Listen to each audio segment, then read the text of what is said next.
The Secret to Lasting Drive, Introduction to Self-Determination Theory. Dear Amelia Emberhart, have you ever wondered why we feel truly motivated to pursue some activities while others feel like a chore? Or why some goals bring us joy and fulfillment, while others leave us empty? Understanding these questions is at the heart of self-determination theory, SDT, a fascinating perspective on human motivation, development, and well-being developed by psychologists Edward Deci and Richard Ryan. Today, we will begin our journey into SDT by exploring its foundational ideas and how they help explain what truly drives us from their brief introductory paper, Self-Determination Theory, a Macro Theory of Human Motivation, Development, and Health, 2008.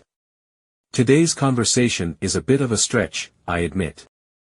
This delves into deep concepts in psychological theories, which, to be honest, neither of us are qualified experts in. But, bear with me, have a cup of your favorite hot beverage, and take the necessary time to focus on the lessons. These are important. What is self-determination theory? At its core, SDT is a macro theory of motivation that examines not just how much motivation people have, but also the types of motivation that guide their actions. It highlights how different forms of motivation impact performance, relationships, and psychological well-being. SDT distinguishes between three primary categories of motivation. Autonomous motivation. This includes both intrinsic motivation, engaging in activities for the inherent joy or interest they bring, and certain forms of extrinsic motivation where the activity aligns with a person's values and sense of self. For instance, if you love painting because it is fun and fulfilling, or if you learn a skill because you value its importance, you are experiencing autonomous motivation. Autonomous motivation is empowering because it fosters a sense of ownership and purpose in our actions, leading to lasting engagement and satisfaction. Controlled motivation. This is driven by external pressures or internal feelings of obligation.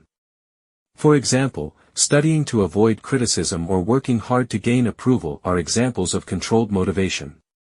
While it may lead to action, it often feels pressured and lacks a sense of personal ownership.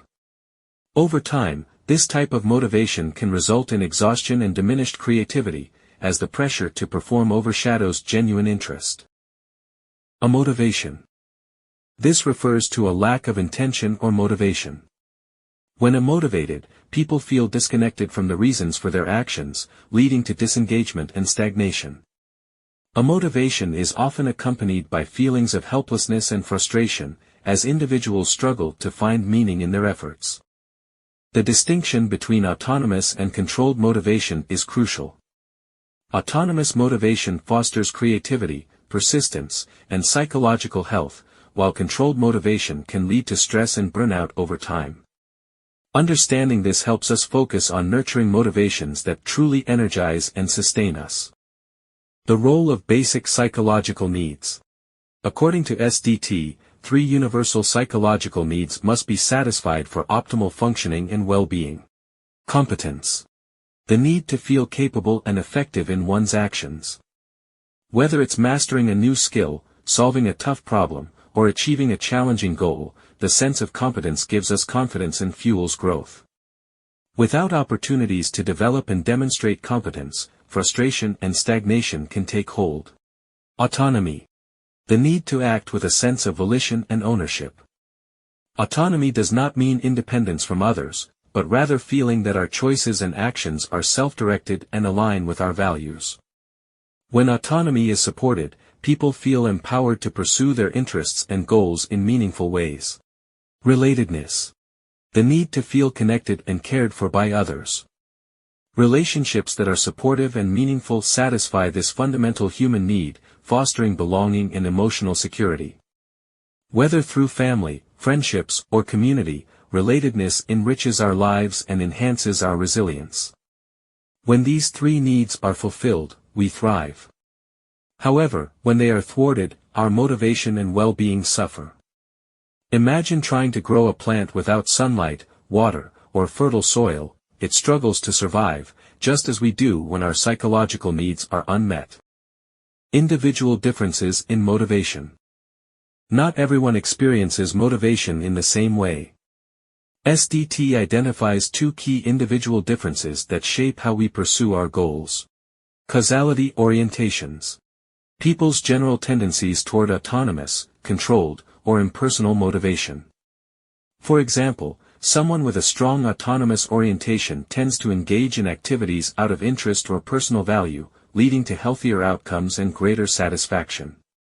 In contrast, a controlled orientation focuses on external rewards or pressures, often resulting in rigidity, stress, and a diminished sense of purpose. An impersonal orientation, where motivation is absent, can lead to feelings of helplessness or apathy, accompanied by a lack of direction and vitality. These orientations are shaped by our life experiences and the extent to which our basic needs have been supported or thwarted. For instance, environments that nurture autonomy and competence help cultivate a strong autonomous orientation, whereas environments characterized by pressure and neglect can foster controlled or impersonal orientations. Aspirations or life goals. Our long-term goals significantly influence our well-being. SDT categorizes goals into intrinsic aspirations, such as personal growth, relationships, and community involvement, and extrinsic aspirations, such as wealth, fame, or appearance. Research shows that intrinsic goals are more strongly linked to happiness and wellness, while extrinsic goals, though sometimes appealing, often fail to provide lasting fulfillment. Pursuing intrinsic aspirations allows us to align with our values and satisfy our psychological needs, leading to a sense of purpose and well-being. On the other hand, focusing heavily on extrinsic goals can crowd out intrinsic pursuits, leaving us feeling unfulfilled even when those goals are achieved. It's a reminder that the quality of our aspirations matters as much as the effort we put into achieving them. Why does this matter? Understanding SDT helps us reflect on the motivations behind our actions. Are we doing something because it aligns with our values and brings us joy, or are we chasing external rewards that leave us empty? By identifying what drives us and focusing on fulfilling our basic psychological needs, we can build a life of authenticity and well-being. This awareness empowers us to make choices that prioritize our mental and emotional health while fostering genuine connections with others. As we continue this journey, we will explore how SDT applies to different areas of life, from learning and relationships to personal growth. For now, take a moment to think about the motivations that guide your own choices. How can you cultivate more autonomy, competence, and relatedness in your daily life?